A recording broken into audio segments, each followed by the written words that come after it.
Good morning ಗೆಳೆಯರೇ. ಈ ದಿನದ ಪ್ರಚಲಿತ ಘಟನೆಗಳ ಅವಲೋಕನಕ್ಕೆ ನಿಮಗೆ ಸ್ವಾಗತ. ಶ್ರೇಯಾ ಲೈವ್ ಕಡೆಯಿಂದ ಹಾಗೂ ಸ್ವಾದ್ ಪಬ್ಲಿಷರ್ಸ್ನ ಸ್ವಾದ್ ಜ್ಞಾನಸುಧಾ ವೆಬ್ಸೈಟ್ನ ಪರವಾಗಿ ನಾನು ಈ ಕಾರ್ಯಕ್ರಮವನ್ನು ನಿಮಗಾಗಿ ಮಾಡ್ತಾಯಿದ್ದೀನಿ. ಎಂದಿನಂತೆ ನಾವು sjsmac.com ವೆಬ್ಸೈಟ್ಗೆ ಭೇಟಿ ಕೊಟ್ಟು ಈ ದಿನದ ಪ್ರಚಲಿತ ಘಟನೆಗಳನ್ನು ಅವಲೋಕನ ಮಾಡೋಣ. ಅದಕ್ಕೂ ಮುಂಚೆ ನಾನು ಈ ವೆಬ್ಸೈಟ್ ಬಗ್ಗೆ ಎರಡು ಕೆಲವು ಮಾತುಗಳನ್ನ ಹೇಳಲಿಕ್ಕೆ ಇಷ್ಟಪಡ್ತೀನಿ. ಆ ಎರಡು ಮಾತುಗಳೇನಂತ ಹೇಳಿದ್ರೆ, ಈ ವೆಬ್ಸೈಟ್ನಲ್ಲಿ ಪ್ರತಿದಿನದ ಪ್ರಚಲಿತ ಘಟನೆಗಳನ್ನು ತಾಜಾವಾಗಿ ನಿಖರವಾಗಿ ಮತ್ತು ಕಂಪ್ಲೀಟ್ ಡೀಟೇಲ್ ಜೊತೆಗೆ ವಿತೌಟ್ ಡಿಸ್ಟರ್ಬೆನ್ಸ್ ನೀವು ಓದಲಿಕ್ಕೆ ಸಾಧ್ಯ ಆಗುತ್ತೆ. ಇದಕ್ಕೆ ಕೇವಲ ಒಂದು ದಿನಕ್ಕೆ ₹1 ಲೆಕ್ಕದಲ್ಲಿ ವಾರ್ಷಿಕ ₹365 ಸಬ್ಸ್ಕ್ರಿಪ್ಷನ್ ಚಾರ್ಜಸ್ ಇದೆ ಅಷ್ಟೇ. ಜಾಯ್ನ್ ಆಗಿ ಪ್ರಯೋಜನ ಪಡ್ಕೊಳ್ಳಿ. ಇದು ಆಗಲಿಲ್ಲ ಅಂತ ಹೇಳಿದ್ರೆ ನಿಮಗೆ ಇದು ಕಷ್ಟ ಆಗುತ್ತೆ, ₹365 ಕೂಡ ಕಷ್ಟ ಅನ್ನೋದಾದರೆ ಇದೇ ಸಂಸ್ಥೆಯ ಮತ್ತೊಂದು ವೆಬ್ಸೈಟ್ ಇದೆ, ಪ್ರತಿಬಿಂಬ ಅಂತ. ಅದರಲ್ಲಿ ನಿಮಗೆ ವಿಷಯಗಳನ್ನು, ಪ್ರಚಲಿತ ಘಟನೆಗಳನ್ನು ಜಾಹೀರಾತಿನೊಂದಿಗೆ, ಸದ್ಯಕ್ಕೆ ಅದರಲ್ಲಿ ಇನ್ನೂ ಜಾಹೀರಾತುಗಳಾಗ್ತಾ ಇಲ್ಲ, ಅದರದ್ದು ಪ್ರಯೋಜನವನ್ನು ಕೂಡ ಪಡ್ಕೋಬೋದು. ನೀವು ಈ ಪ್ರತಿಬಿಂಬ .swadpublishers.com ಅನ್ನೋ ವೆಬ್ಸೈಟಲ್ಲಿ ನೀವು ಇಲ್ಲಿ ಎಷ್ಟು ಇಲ್ಲ ಅಂತ ಹೇಳಿದ್ರು, ಇಲ್ಲಿ ಪಟ್ಟಿ ಮಾಡಲಾದಷ್ಟು ಸಮಗ್ರವಾದ ಮಾಹಿತಿಗಳಲ್ಲಿಲ್ಲ ಅಂತ ಹೇಳಿದ್ರು ಪ್ರಮುಖ ಮಾಹಿತಿಗಳಲ್ಲಿರುತ್ತೆ. ನೀವು ಅಲ್ಲಿ ಫ್ರೀಯಾಗಿ ಅದನ್ನು ಓದ್ಕೊಬೋದು. ಈ ಸದುಪಯೋಗ ಮಾಡ್ಕೊಳ್ಳಿ ಅಂತ ಹೇಳ್ತಾ ಈ ದಿನದ ಕಾರ್ಯಕ್ರಮವನ್ನು ಪ್ರಾರಂಭ ಮಾಡೋಣ. ಬನ್ನಿ, ಮೊದಲಿಗೆ ನಿನ್ನೆ ಅರ್ಧ ಮಾಡಿದಂತಹ ಮೇ ಕೊನೆಯ ವಾರದ ಸುದ್ದಿ ತುಣುಕುಗಳ ವಿಶ್ಲೇಷಣೆಯನ್ನು ಇವಾಗ ಮಾಡೋಣ. ನಿನ್ನೆ ರಾಷ್ಟ್ರೀಯ ಸುದ್ದಿಗಳನ್ನೆಲ್ಲ ವಿಶ್ಲೇಷಣೆ ಮಾಡಲಾಗಿತ್ತು. ಈಗ ಅಂತಾರಾಷ್ಟ್ರೀಯ ಸುದ್ದಿಗಳ ಕಡೆಗೆ ನೋಡೋಣ. ದಾವೋಸ್ WEFನಲ್ಲಿ 23 ಕಂಪನಿಗಳೊಂದಿಗೆ ಮಹಾರಾಷ್ಟ್ರ ಸರ್ಕಾರ 30,000 ಕೋಟಿ ಮೌಲ್ಯದ ಟ್ರೇಡ್ ಒಪ್ಪಂದಗಳಿಗೆ ಸಹಿ ಹಾಕಿದೆ. ಇದು ಕಳೆದ ತಿಂಗಳು ಕೊನೆಯ ವಾರದ ಸುದ್ದಿಗಳಿದು.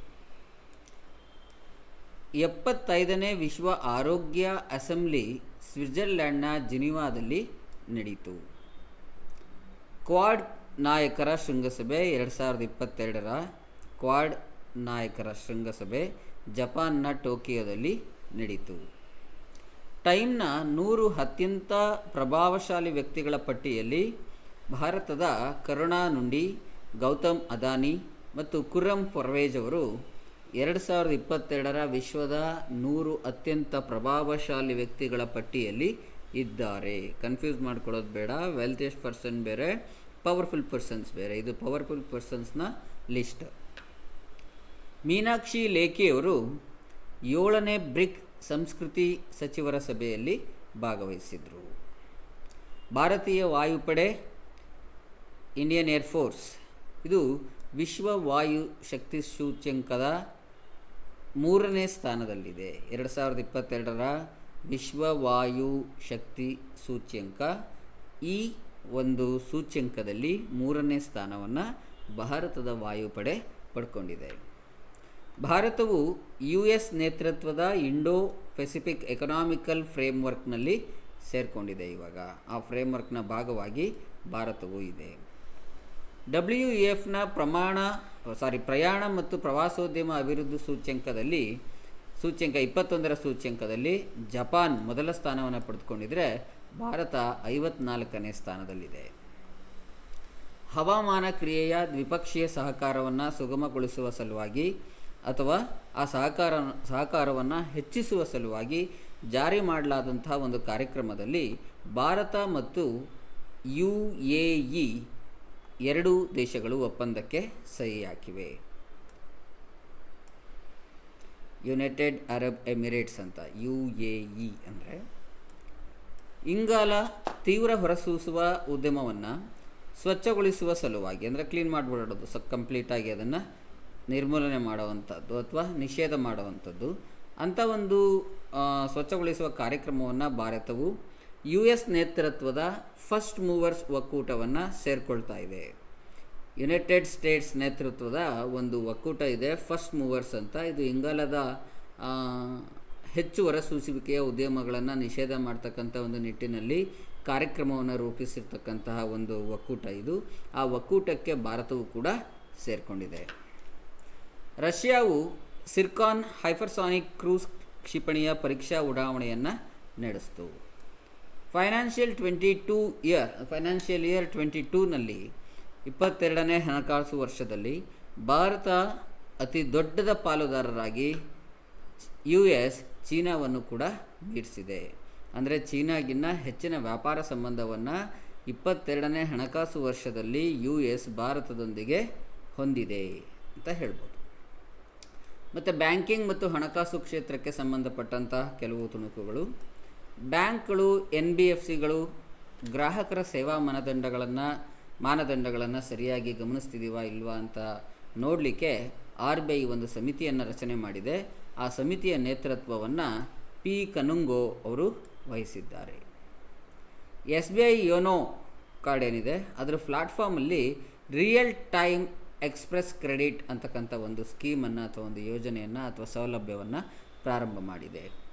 HDFC ಬ್ಯಾಂಕ್ ಮತ್ತು ರಿಟೇಲಿಯೋ ಕೆಮಿಸ್ಟ್ ಈ ಎರಡೂ ಸಹ ಬ್ರ್ಯಾಂಡೆಡ್ ಕ್ರೆಡಿಟ್ ಕಾರ್ಡ್ ಅನ್ನೋದನ್ನು ಔಷಧಾಲಯಗಳಿಗೋಸ್ಕರ ಬಿಡುಗಡೆ ಮಾಡಿವೆ. ಟಾಟಾ ಕ್ಯಾಪಿಟಲ್ ಷೇರುಗಳ ಸೌಲಭ್ಯದ ಮೇಲೆ ಡಿಜಿಟಲ್ ಸಾಲ ಸೌಲಭ್ಯವನ್ನು ಅಥವಾ ಡಿಜಿಟಲ್ ಸಾಲ ನೀಡುವಂಥ ಒಂದು ಸೌಲಭ್ಯವನ್ನು ಪ್ರಾರಂಭ ಮಾಡಿದೆ. France total energy Adani hydrogen ವ್ಯವಹಾರದಲ್ಲಿ ಪಾಲನ್ನು ಖರೀದಿಸಿದೆ. ಮೂಡೀಸ್ ಭಾರತದ ಆರ್ಥಿಕ ಬೆಳವಣಿಗೆಯ ಮುನ್ಸೂಚನೆಯ 22ರ ಮುನ್ಸೂಚನೆಯನ್ನು 8.8 ಅಂತ ಅಂದಾಜಿಸಿದೆ. ಇಂಡಿಯಾ ಪೋಸ್ಟ್ ಪೇಮೆಂಟ್ಸ್ ಬ್ಯಾಂಕ್ AEPSಗಾಗಿ ವಿತರಕರ ಶುಲ್ಕವನ್ನು ಕೂಡ ಇವಾಗ ಶುರು ಮಾಡಿದೆ. ಎಷ್ಟು ಶುಲ್ಕ ಅಂತ ನೀವು ವಿವರವಾಗಿ ಇದೇ ವೆಬ್ಸೈಟ್ನ ಹಣಕಾಸು ಅಥವಾ ಆರ್ಥಿಕ ಅಂಕಣದಲ್ಲಿ ತಿಳ್ಕೊಬೋದು. ಆರ್ಥಿಕ ವ್ಯವಹಾರಗಳ ಕ್ಯಾಬಿನೆಟ್ ಸಮಿತಿ CCEA 38,000 ಕೋಟಿ ಮೌಲ್ಯದ ಹಿಂದೂಸ್ತಾನ್ ಜಿಂಕ್ನಲ್ಲಿ ಸರ್ಕಾರದ ಪಾಲೆಷ್ಟಿತ್ತು ಅದರಲ್ಲಿ 29.5 ಪಾಲನ್ನು ಮಾರಾಟ ಮಾಡಲು ಅನುಮತಿ ನೀಡಿದೆ. HDFC ಸೆಕ್ಯುರಿಟೀಸ್ ಮ್ಯೂಚುವಲ್ ಫಂಡ್ ಹೂಡಿಕೆಗಾಗಿ ರೋಬೋ ಸಲಹೆ ವೇದಿಕೆ ಒಂದನ್ನು ಪ್ರಾರಂಭ ಮಾಡಿದೆ. ಅದನ್ನು HDFC ಮನಿ ಅಂತ ಹೇಳಲಾಗುತ್ತೆ. ಯುಕೋ ಬ್ಯಾಂಕ್ ಕೃಷಿ ವ್ಯವಹಾರಕ್ಕಾಗಿ ಪೈಸಾಲೋ ಡಿಜಿಟಲ್ ಲಿಮಿಟೆಡ್ನೊಂದಿಗೆ ಸಹಸಾಲ ಒಪ್ಪಂದಕ್ಕೆ ಸಹಿ ಹಾಕಿದೆ. GIC ಆದಿತ್ಯ ಬಿರ್ಲಾ ಫ್ಯಾಷನ್ಸ್ ಮತ್ತು ರಿಟೇಲ್ನಲ್ಲಿ 7.5% ಪಾಲನ್ನು ಅಂದರೆ ಸುಮಾರು 2,195 ಕೋಟಿ ರುಗಳಿಗೆ ಖರೀದಿ ಮಾಡಿದೆ. ಡಿಜಿಟಲ್ ಪಾವತಿ ಪರಿಸರ ವ್ಯವಸ್ಥೆಯನ್ನು ಹೆಚ್ಚಿಸುವ ಸಲುವಾಗಿ ಮಹಾಗ್ರಾಮ್ ಇಂಡಸ್ ಬ್ಯಾಂಕ್ನೊಂದಿಗೆ ಪಾಲುದಾರಿಕೆಯನ್ನು ಮಾಡಿಕೊಂಡಿದೆ. ಚಿಲ್ಲರೆ ಸಾಲದ ಸಾಲಗಾರರಿಗೆ ಆರ್ಥಿಕ ಪರಿಹಾರಗಳನ್ನು ನೀಡೋಕ್ಕೋಸ್ಕರ Indian bank Northern Arc Capital ಅವರು ಪಾರ್ಟ್ನರ್ಶಿಪ್ ಮಾಡಿಕೊಂಡಿದ್ದಾರೆ. ಗಿಫ್ಟ್ ಸಿಟಿಯಲ್ಲಿ ಶಾಖೆಯನ್ನು ಸ್ಥಾಪಿಸಲು ಜಪಾನ್ನ MUFG ಬ್ಯಾಂಕ್ ಅನುಮೋದನೆ ನೀಡಿದೆ. IRDAI ವಿಮಾ ವಲಯದ ಕೂಲಂಕುಷ ಪರೀಕ್ಷೆಯನ್ನು ಸೂಚಿಸುವ ಸಲುವಾಗಿ GIC ಮೂಲದ ಸಮಿತಿಗಳನ್ನು ಸ್ಥಾಪಿಸಲಾಗಿದೆ. ಇಂಡಿಯನ್ ಕಮಾಡಿಟಿ ಎಕ್ಸ್ಚೇಂಜ್ ಲಿಮಿಟೆಡ್ಗೆ ಸಂಬಂಧಪಟ್ಟಂತಹ ನೀಡಲಾಗಿದ್ದ ಮಾನ್ಯತೆಗಳನ್ನು ಶಾಶ್ವತ ಮಾನ್ಯತೆಯನ್ನು SEBI ವಾಪಸ್ ಪಡೆದಿದೆ, ಹಿಂತೆಗೆದುಕೊಂಡಿದೆ. BOB ಫೈನಾನ್ಷಿಯಲ್ ಮತ್ತು HPCL ಸಹ ಬ್ರ್ಯಾಂಡೆಡ್ ಸಂಪರ್ಕರಹಿತ ರೂಪೇ ಕ್ರೆಡಿಟ್ ಕಾರ್ಡನ್ನು ಅಂದರೆ ವೈಫೈ ಕಾರ್ಡ್ ಬರುತ್ತಲ್ಲ, ಜಸ್ಟ್ ವೇವ್ ಮಾಡಿದ್ರೆ ಪೇ ಮಾಡ್ಬೋದು, ಆ ಥರದ್ದು ಕಾರ್ಡ್ ಸ್ವೈಪ್ ಮಾಡಬೇಕಾಗಿಲ್ಲ ಅಂಥ ಒಂದು ಕಾರ್ಡನ್ನು ಬಿಡುಗಡೆ ಮಾಡಲಾಗಿದೆ. ಭಾರತೀಯ ರಫ್ತು ಸಂಸ್ಥೆಗಳ ಒಕ್ಕೂಟ FIEO ರಫ್ತುದಾರರು ಮತ್ತು MSMEಗಳು ಮತ್ತು ರೈತರಿಗೆ B2B ಡಿಜಿಟಲ್ ಮಾರುಕಟ್ಟೆಯನ್ನು ಪ್ರಾರಂಭಿಸಿದೆ. 22ನೇ ಹಣಕಾಸು ವರ್ಷದ ಅವಧಿಯಲ್ಲಿ ಸಾಲದ ಬೆಳವಣಿಗೆಯಲ್ಲಿ ಬ್ಯಾಂಕ್ ಆಫ್ ಮಹಾರಾಷ್ಟ್ರ PSU ಸಾಲದಾತರ ಪಟ್ಟಿಯಲ್ಲಿ ಅಗ್ರಸ್ಥಾನದಲ್ಲಿದೆ. ಪಬ್ಲಿಕ್ ಸೆಕ್ಟರ್ ಅಂಡರ್ಟೇಕಿಂಗ್ಸ್ ಅಂತ. ಸೊ PSU ಬ್ಯಾಂಕ್ ಸಾಲದಾತರ ಪಟ್ಟಿಯಲ್ಲಿ ಮೊದಲ ಸ್ಥಾನದಲ್ಲಿದೆ ಬ್ಯಾಂಕ್ ಆಫ್ ಮಹಾರಾಷ್ಟ್ರ 22ನೇ ಹಣಕಾಸು ವರ್ಷದಲ್ಲಿ. ಹಾಗೆ ಈ ವಾರದಲ್ಲಿ ಯಾರ್ಯಾರೆಲ್ಲ ರಾಜೀನಾಮೆ ನೀಡಿದ್ರು ತಮ್ಮ ಹುದ್ದೆಗಳಿಗೆ, ಹೊಸ ಹುದ್ದೆಗಳಿಗೆ ನೇಮಕಗೊಂಡವರು ಯಾರು ಅಂತ ನೋಡೋಣ. ವಿನಯ್ ಕುಮಾರ್ ಸಕ್ಸೇನಾ ಅವರು ದೆಹಲಿಯ ಲೆಫ್ಟಿನೆಂಟ್ ಗವರ್ನರ್ ಆಗಿ ನೇಮಕಗೊಂಡಿದ್ದಾರೆ. ಗೌರವ್ ಸಚ್ದೇವ ಅಂತಕ್ಕಂಥವ್ರು ಇ ಕಾಮರ್ಸ್ ವೆಂಚರ್ ಯಾವುದಿದೆ JSW ಅದರ ಒನ್ ಪ್ಲಾಟ್ಫಾರ್ಮ್ನ CEO ಆಗಿ ನೇಮಕಗೊಂಡಿದ್ದಾರೆ. WHO ವರ್ಲ್ಡ್ ಹೆಲ್ತ್ ಆರ್ಗನೈಸೇಷನ್ನ ಎರಡನೇ ಅವಧಿ ಮಹಾನಿರ್ದೇಶಕರಾಗಿ ಎರಡನೇ ಅವಧಿಗೆ ಡಾಕ್ಟರ್ ಟೆಡ್ರೋಸ್ ಫೆಬ್ರೆಯೆಸಸ್ ಅವರನ್ನು ಮರು ಆಯ್ಕೆ ಮಾಡಲಾಗಿದೆ. IDBI ಬ್ಯಾಂಕ್ನ ಅರೆಕಾಲಿಕ ಅಧ್ಯಕ್ಷರಾಗಿ TN ಮನೋಹರ್ ನೇಮಕಗೊಂಡಿದ್ದಾರೆ. 75ನೇ ವಿಶ್ವ ಆರೋಗ್ಯ ಅಸೆಂಬ್ಲಿಯಲ್ಲಿ ರಾಜೇಶ್ ಭೂಷಣ್ ಅವರನ್ನು ಸಮಿತಿಯ ಅಧ್ಯಕ್ಷರನ್ನಾಗಿ ನೇಮಿಸಲಾಗಿದೆ. ನರೇಂದರ್ ಬಾತ್ರಾ ಅವರನ್ನು ಭಾರತೀಯ ಒಲಿಂಪಿಕ್ ಸಂಸ್ಥೆಯ ನರೇಂದ್ರ ಬಾತ್ರಾ ಅವರು ಭಾರತೀಯ ಒಲಿಂಪಿಕ್ ಸಂಸ್ಥೆಯ ಅಧ್ಯಕ್ಷ ಸ್ಥಾನಕ್ಕೆ ರಾಜೀನಾಮೆ ನೀಡಿದ್ದಾರೆ. ಅನ್ವರ್ ಹುಸೇನ್ ಶೇಖ್ ಅವರು ವ್ಯಾಪಾರದ ತಾಂತ್ರಿಕ ಅಡೆತಡೆಗಳ ಕುರಿತು WTO ಸಮಿತಿಯ ಹೊಸ ಅಧ್ಯಕ್ಷರಾಗಿ ನೇಮಕ ಆಗಿದ್ದಾರೆ. ವರ್ಲ್ಡ್ ಟ್ರೇಡ್ ಆರ್ಗನೈಸೇಷನ್ WTO ಅದರ ಸಮಿತಿಯ ಹೊಸ ಅಧ್ಯಕ್ಷರಾಗಿದ್ದಾರೆ. ಕ್ಯಾಪ್ಟನ್ ಅಭಿಲಾಷಾ ಬಾರಾಕ್ ಅವರು ಭಾರತೀಯ ಸೇನೆಯಲ್ಲಿ ಮೊದಲನೇ ಯುದ್ಧ ಪೈಲಟ್ ಆಗಿದ್ದಾರೆ.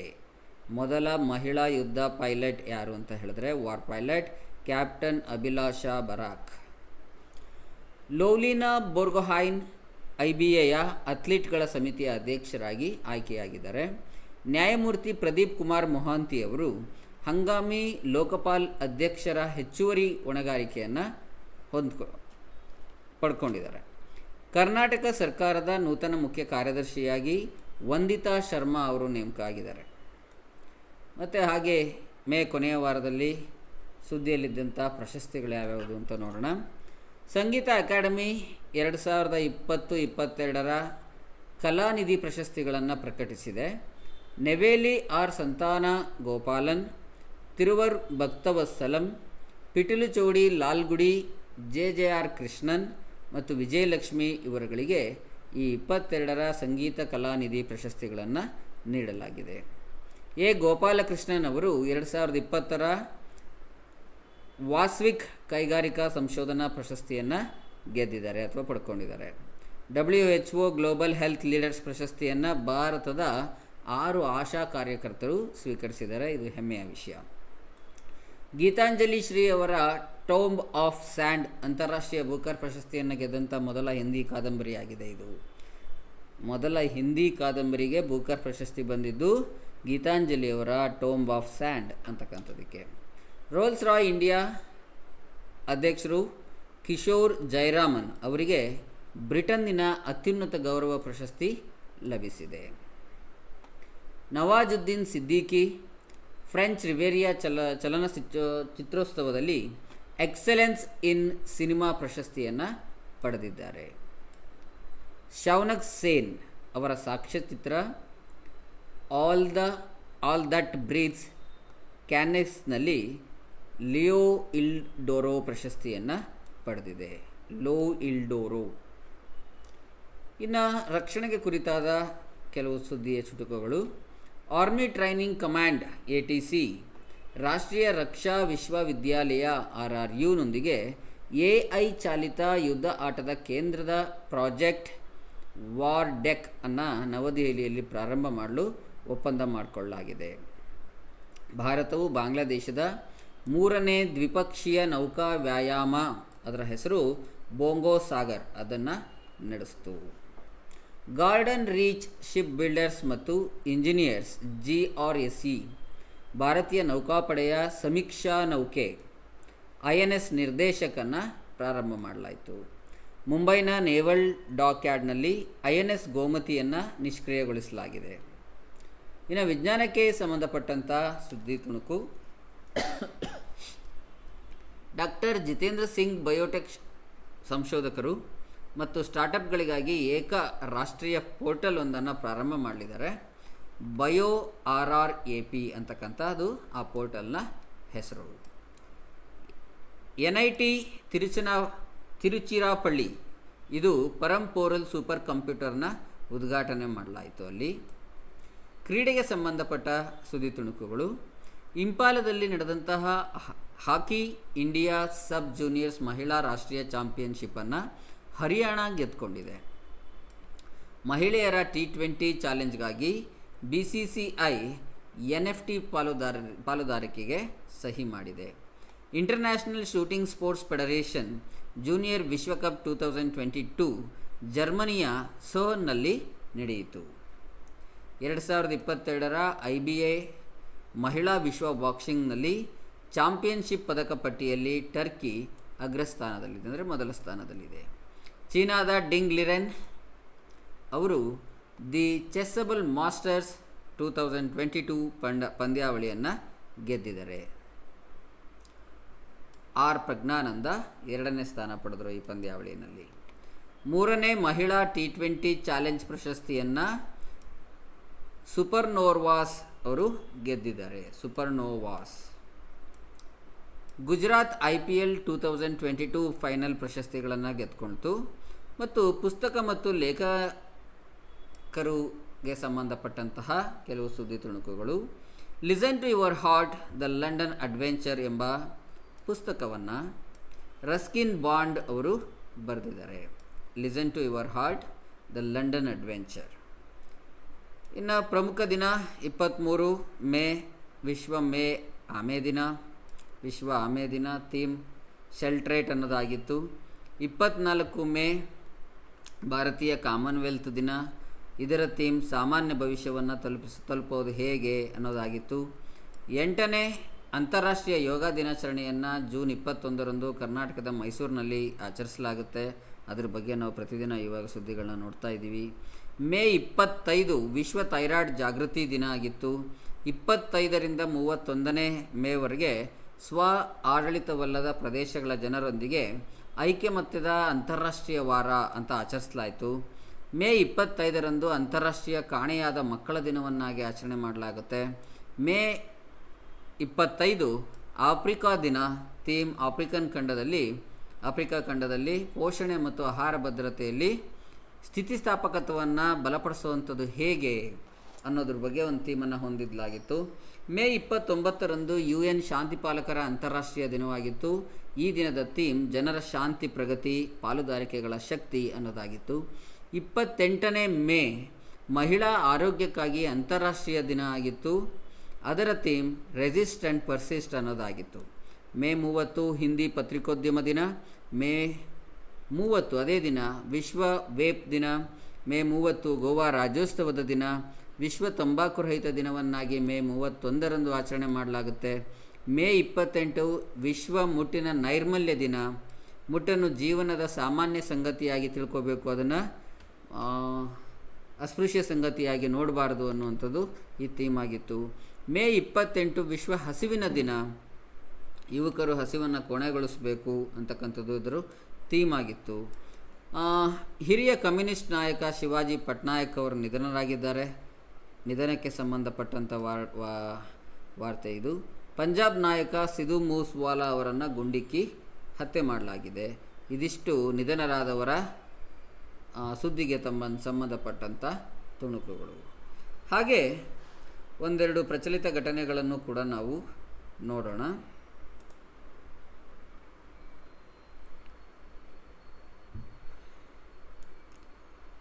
ಭಾರತ್ ಗೌರವ ಬಗ್ಗೆ ನಾನು ಅಷ್ಟೇ ತಿಳಿಸಿದ್ದೀನಿ ನಾನು. ಸೊ ಪ್ರಧಾನಮಂತ್ರಿ ಶಿಷ್ಯ ವೇತನ ಇದರ ಬಗ್ಗೆ ಒಂದು ಕಾರ್ಯಕ್ರಮ ನಡೀತು. ಆ ಕಾರ್ಯಕ್ರಮದ ಬಗ್ಗೆ ನೋಡೋಣ.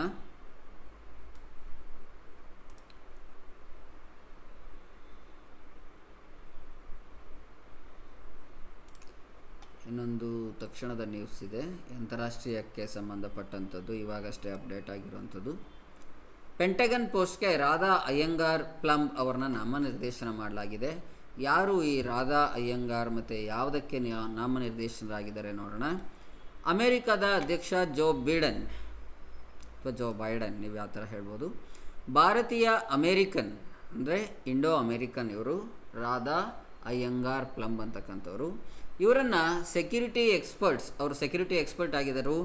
ರಾಧಾ ಅಯ್ಯಂಗಾರ್ ಪ್ಲಮ್ ಅವರನ್ನು deputy under secretary of defence for acquisition and sustainment ಹುದ್ದೆಗೆ ನಾಮನಿರ್ದೇಶನ ಮಾಡಲಾಗಿದೆ. ಅವರು ಪ್ರಮುಖ ಸ್ಥಾನಕ್ಕೆ ಹೆಸರಿಸಲ್ಪಟ್ಟಂತಹ ಇತ್ತೀಚಿನ ಭಾರತೀಯ ಅಮೇರಿಕನ್.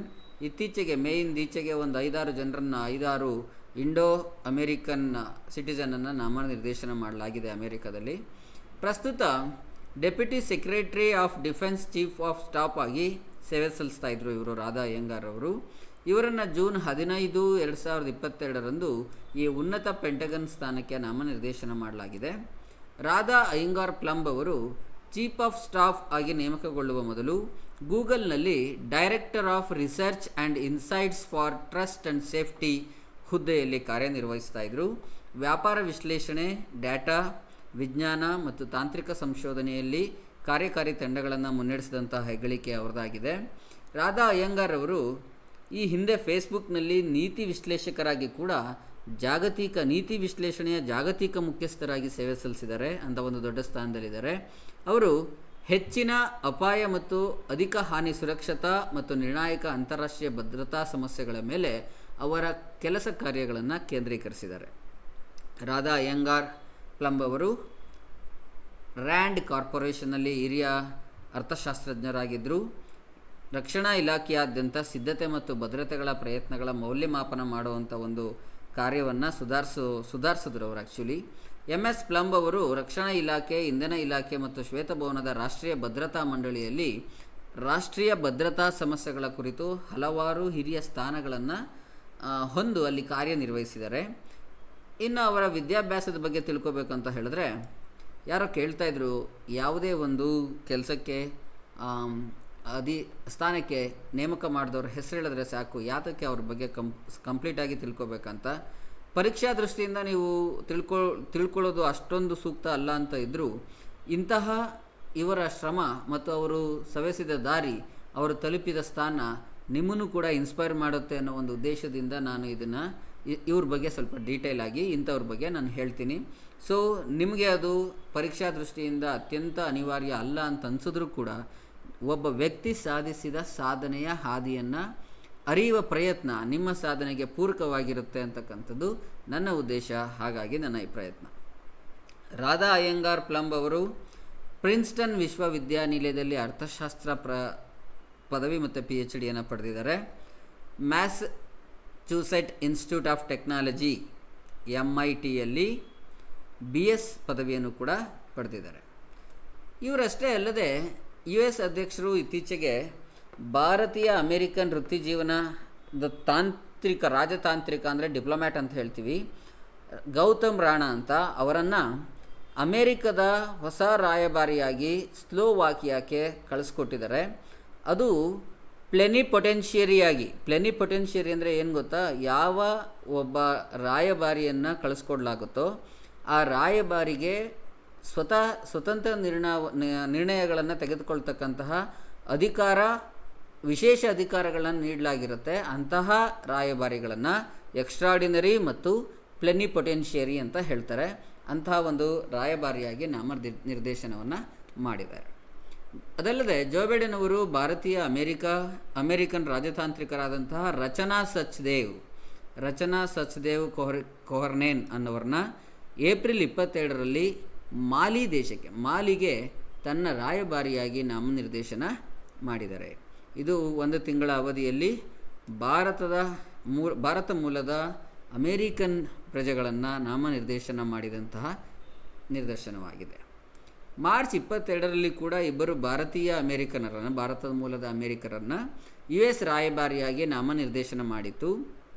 ರಾಜತಾಂತ್ರಿಕ ಪುನೀತ್ ತಲ್ವಾರ್ ಅಂತಕ್ಕಂಥವರನ್ನು ಮೊರಾಕೊ ದೇಶದ ರಾಯಭಾರಿಯಾಗಿ ಮತ್ತು ರಾಜಕೀಯ ಕಾರ್ಯಕರ್ತ ಶೆಫಾಲಿ ರಜ್ದಾನ್ ದುಗ್ಗಲ್ ಅವರನ್ನು ನೆದರ್ಲೆಂಡ್ಸ್ಗೆ ರಾಯಭಾರಿಯಾಗಿ ನೇಮಕ ಮಾಡಲಾಗಿತ್ತು. I hope some of you inspired.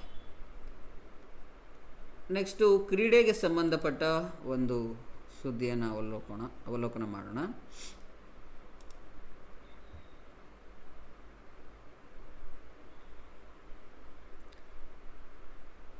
ಕ್ರೀಡೆ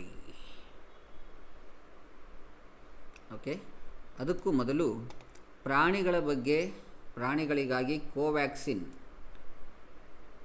ಟೈಪು ಎನೋವ್ಯಾಕ್ಸ್ ಅಂತಕ್ಕಂಥ ಒಂದು ಕೋವಿಡ್ ಲಸಿಕೆಯನ್ನು ಮೊದಲ ಬಾರಿಗೆ ಭಾರತದಲ್ಲಿ ಕಂಡುಹಿಡಿಯಲಾಗಿದೆ. ಅದರ ಬಗ್ಗೆ ಒಂದು ಸುದ್ದಿ, ಅದನ್ನು ನೋಡಿ. ನರೇಂದ್ರ ಸಿಂಗ್ ತೋಮರ್ ಅವರು ಕೇಂದ್ರ ಸಚಿವ, ಕೃಷಿ ಮತ್ತು ಕಲ್ಯಾಣ ಸಚಿವಾಲಯ ದ ಅನೋಕೋವ್ಯಾಕ್ಸ್ ಲಸಿಕೆಯನ್ನು ಪ್ರಾರಂಭ ಮಾಡಿದ್ರು. ಇದು ಭಾರತದಲ್ಲಿ ಅಂದರೆ ದೇಶೀಯವಾಗಿ ಪ್ರಾಣಿಗಳಿಗಾಗಿ ಅಭಿವೃದ್ಧಿಪಡಿಸಲಾದಂತಹ ಮೊದಲ ಲಸಿಕೆಯಾಗಿದೆ. ಸೊ ಇದು ನಿಮ್ಮ ಸ್ಪರ್ಧಾ ಪರೀಕ್ಷೆಯ ದೃಷ್ಟಿಯಿಂದ ನೆನಪಿನಲ್ಲಿ ಇಟ್ಟುಕೊಳ್ಳಬೇಕಾದಂತಹ ಒಂದು ಫ್ಯಾಕ್ಟ್.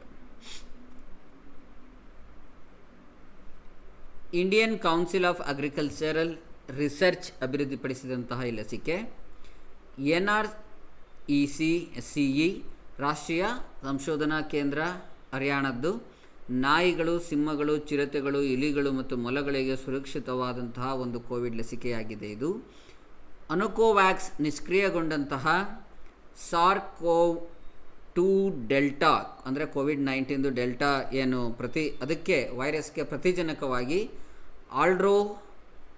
ಅಲೈಡ್ರೋಜೆಹಲ್ ಅಂತ ಏನೊಂದು ವ್ಯಾಕ್ಸಿನ್ ಇತ್ತು, ಅದರ ಜೊತೆಗೆ ಇದು ಸಹಾಯಕವಾಗಿ ಕಾರ್ಯನಿರ್ವಹಿಸುತ್ತೆ. SARS-CoV-2ನ ಡೆಲ್ಟಾ ಮತ್ತು ಒಮಿಕ್ರಾನ್ ಎರಡೂ ರೂಪಾಂತರಗಳನ್ನು ಈ ಲಸಿಕೆ ತಟಸ್ಥಗೊಳಿಸುತ್ತಂತೆ, ಅಂದರೆ ಅದರ ವಿರುದ್ಧ ಹೋರಾಟ ಮಾಡುತ್ತೆ. ಕೋರೆ ಹಲ್ಲುಗಳಿಂದ ಇರ್ತಕ್ಕಂಥ ಪ್ರತಿಕಾಯಗಳೇನಿದೆ ಆ ಪ್ರತಿಕಾಯಗಳನ್ನು ಪತ್ತೆ ಹಚ್ಚಿ ಈ CAN-CO2 ಎಲಿಸಾ ಕಿಟ್ಟನ್ನು ಪ್ರಾರಂಭ ಮಾಡಲಾಗಿದೆ. ಇದರ ಮೂಲಕ ಈ ಲಸಿಕಾ ಕಾರ್ಯಕ್ರಮ ಪ್ರಾಣಿಗಳಿಗೂ ಪ್ರಾರಂಭ ಆಗುತ್ತೆ. ಮತ್ತೊಂದು ಸುದ್ದಿಯನ್ನು ನೋಡೋಣ.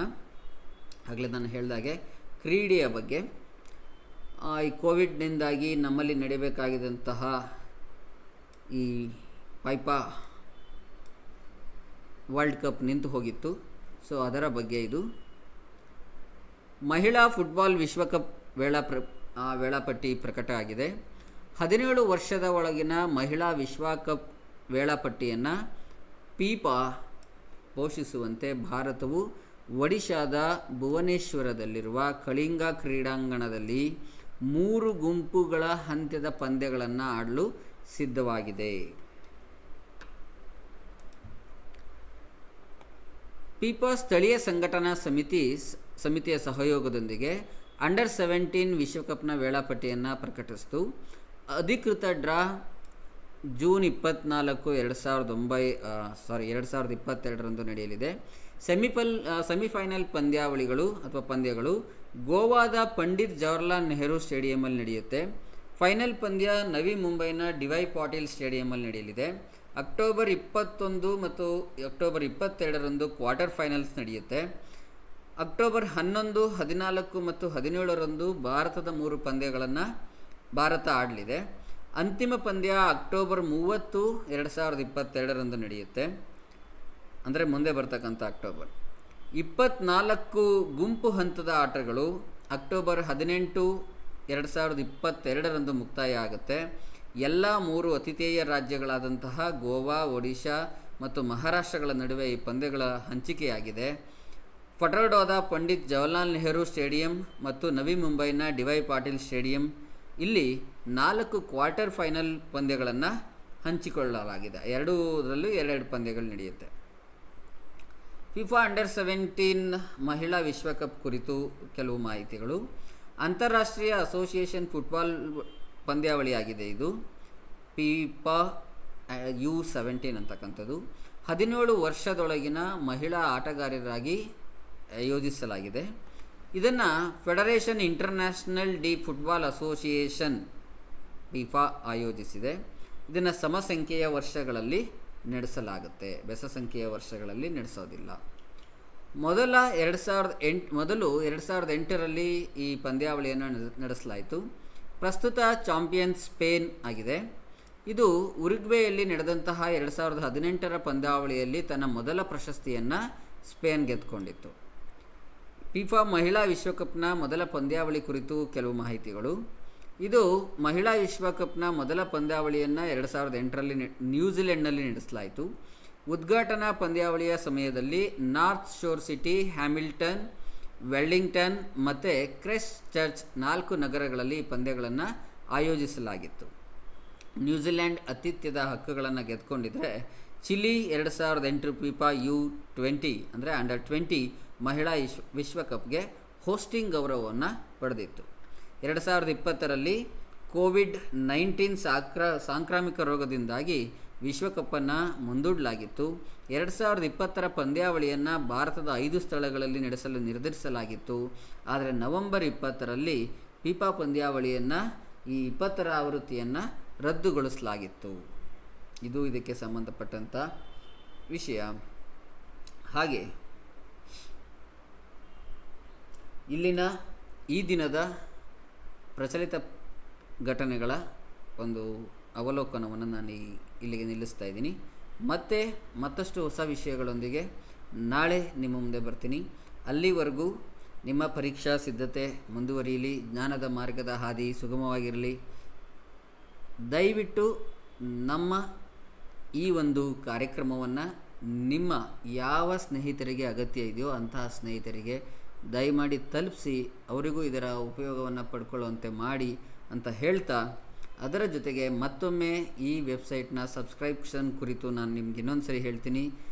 ನಿಮಗೆ ಜಾಹೀರಾತಿನ ಡಿಸ್ಟರ್ಬೆನ್ಸ್ ಇಲ್ಲದೆ ಅಧ್ಯಯನ ಮಾಡಲಿಕ್ಕೆ ಸಹಾಯ ಮಾಡುವಂಥ ಈ ಸದುದ್ದೇಶದ ವೆಬ್ಸೈಟನ್ನು ದಯವಿಟ್ಟು ಸಬ್ಸ್ಕ್ರೈಬ್ ಮಾಡಿ. Thank you. ಶುಭ ದಿನ.